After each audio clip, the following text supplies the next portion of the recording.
গোপালগঞ্জ জেলা কারাগারে postal ব্যালটে vote প্রদান করবেন ৩৩ জন কয়েদি।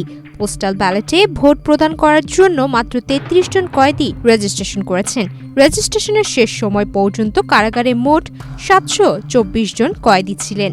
এর মধ্যে ২২ জন নারী কয়েদি, বাকিরা সব পুরুষ কয়েদি। ২২ জন নারী কয়েদির মধ্যে ৫ জন রেজিস্ট্রেশন করেছেন। গোপালগঞ্জ জেলা কারাগারের তত্ত্বাবধায়ক শওকত হোসেন মিয়া জানান,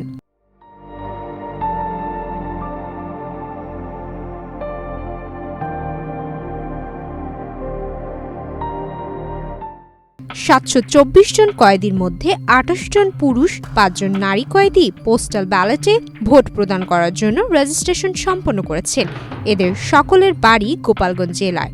জেলার রিটার্নিং কর্মকর্তা ও জেলা প্রশাসক মোহাম্মদ আরিফুজ্জামান জানান, জেলার মোট ৯,৯৯৮ জন ভোটার পোস্টাল ব্যালটে ভোট দেওয়ার আবেদন জানিয়েছেন। এর মধ্যে কয়েদি রয়েছে ৩৩ জন। সুমাইয়া মিতু, বাংলাদেশ প্রতিদিন।